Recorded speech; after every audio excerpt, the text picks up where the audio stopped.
નમસ્કાર દર્શક મિત્રો, આપ જોઈ રહ્યા છો તહેલકા ન્યૂઝ. સુરતના 84 તાલુકા સણિયા હેમાદ ગામ ખાતે મસમોટા ગેરકાયદેસર બાંધકામને લઈને હાઈકોર્ટમાં 2 વખત પિટિશન દાખલ છતાં કાર્યવાહી નહીં.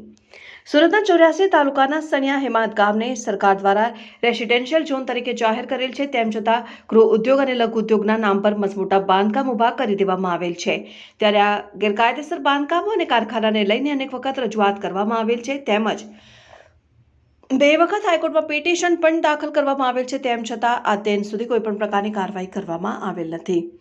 સુરતના 84 તાલુકા સણિયા હેમાદ ગામને સરકાર દ્વારા રેસિડેન્શિયલ ઝોન તરીકે જાહેર કરવામાં આવેલ છે, પરંતુ કેટલાક બિલ્ડર અને અધિકારીઓની સાંઠગાંઠથી લઘુ ઉદ્યોગ, ગૃહ ઉદ્યોગ, એમ્બ્રોડરી વગેરે માટે મસમોટા બાંધકામો તાણી દેવામાં આવ્યા છે. ત્યારે કોટેજના નામ ઉપર રહેણાંક વિસ્તારને કમર્શિયલ તરીકે ઉપયોગ કરીને ગેરરીતિ આચરવામાં આવી રહી છે. તેમ છતાં અધિકારીઓ દ્વારા કોઈ પણ પ્રકારની કાર્યવાહી કરવામાં આવતી નથી, જેને કારણે ગેરકાયદેસર બાંધકામનો પણ રાફડો ફાટી નીકળ્યો હોય તેવું જણાઈ રહ્યું છે.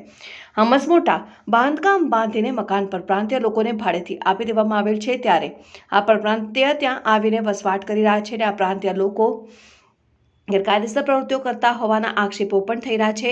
તેમજ ગેરકાયદેસર રીતે રહેણાંક વિસ્તારમાં કમર્શિયલ બાંધકામ કરીને નીતિ નિયમોને નેવે મૂકી દેવામાં આવ્યા છે. આ એમ્બ્રોડરીના કારખાનાને કારણે સ્થાનિકો હેરાન પરેશાન થવું પડે છે. કારખાનાના અવાજને કારણે લોકોએ ભારે મુશ્કેલીઓનો સામનો કરવો પડી રહ્યો છે. કર્કશ અવાજને કારણે સ્થાનિકો શાંતિથી ઊંઘ પણ નથી લઈ શકતા.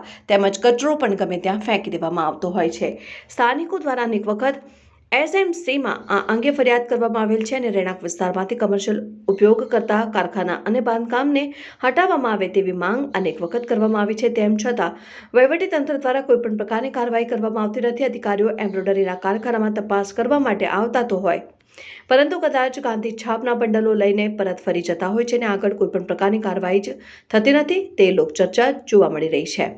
તેમજ હાઈકોર્ટમાં પણ રીટ પિટિશન દાખલ કરવામાં આવી હતી, જે બાદ હાઈકોર્ટે સ્થાનિક વહીવટીતંત્રને નોટિસ ફટકારી હતી. જોકે અધિકારીઓ હાઈકોર્ટની નોટિસને પણ ઘોડીને પી ગયા હોય તેવું જોવા મળી રહ્યું છે. તેમજ કલેક્ટરને પણ આ અંગે રજૂઆત કરવામાં આવી હતી, જે બાદ કલેક્ટરે પણ આદેશ આપ્યા હતા, પરંતુ અધિકારીઓએ કોઈપણ પ્રકારની કાર્યવાહી કરી નહોતી. ત્યારે આ મામલે વધુ વણસતો જોવા મળી રહ્યો છે, કારણ કે કેટલીય વખત સ્થાનિકો દ્વારા રજૂઆત કરવામાં આવી હોવા છતાં પણ કોઈ જ કાર્યવાહી કરવામાં આવતી નથી. અધિકારીઓ પોતાના સ્વાર્થને કારણે રહેણાંક વિસ્તારનો કમર્શિયલ ઉપયોગ કરવા દઈ રહ્યા હોય તેમ કારખાના સંચાલકો બેફામ બન્યા છે. સુરતના 84 તાલુકાના સણિયા હેમાદ ગામ ખાતે અધિકારીઓએ ગાંધી છાપના બંડલો લઈને મૌન ધારણ કરી લીધું હોય તેવું જણાઈ રહ્યું છે અને નોન કમર્શિયલ જગ્યા ઉપર કમર્શિયલ ઉપયોગ માટે કમર્શિયલ વીજ જોડાણ આપી દેવામાં આવેલ, જેને કારણે વીજળી વિભાગના અધિકારીઓ સામે પણ પ્રશ્નો ઊભા થઈ રહ્યા છે. સુરત શહેરના પૂર્વ વિસ્તાર અને નેશનલ હાઈવેને જોડતા સુરત શહેરની હદનું વિસ્તરણ કરવામાં આવતા શહેરની હદમાં સમાવિષ્ટ કરાયેલા અનેક ગામડાઓ પૈકીના સણિયા હેમાદ ગ્રામ્ય વિસ્તાર ખુલ્લા ખેતરોથી લહેરાતો અને શહેરી મહોલ્લાથી કિલ્લોલ કરતો વિસ્તાર હતો અને આ વિસ્તારના લોકોની કાયમી શાંતિ જાળવી રાખવા માટે પ્રારંભથી જ આ વિસ્તારને રેસિડેન્શિયલ વિસ્તાર જાહેર કરવામાં આવ્યો હતો અને આજના દિવસે પણ સણિયા હેમાદનો સમગ્ર ગામ તળ વિસ્તાર રેસિડેન્શિયલ વિસ્તાર તરીકે જાહેર કરાયો છે. આવી નક્કર વાસ્તવિકતા હોવા છતાં અધિકારીઓના પાપે બિલ્ડરો દ્વારા ખુલ્લા મેદાનો પર મસમોટા બાંધકામ તાણી દીધા છે. બની બેઠેલા બિલ્ડરોએ તંત્રના ભ્રષ્ટ લોકો સાથે મળીને સમગ્ર સણિયા હેમાદ વિસ્તારમાં હરિયાળા ખેતરોની જગ્યાએ સિમેન્ટ કોન્ક્રીટના જંગલો ઊભા કરી દીધા છે. ગ્રામજનો દ્વારા સતત વિરોધ નોંધવામાં આવી રહ્યો છે. તેમ છતાં વહીવટીતંત્રના અધિકારીઓના પેટનું પાણી હાલતું નથી, જેને કારણે સ્થાનિકોમાં ભારે રોષ જોવા મળી રહ્યો છે. જોકે આટલા સમયથી વિરોધ થઈ રહ્યો હોવા છતાં પણ વહીવટીતંત્ર દ્વારા કોઈપણ પ્રકારની કાર્યવાહી કરવામાં આવેલ નથી.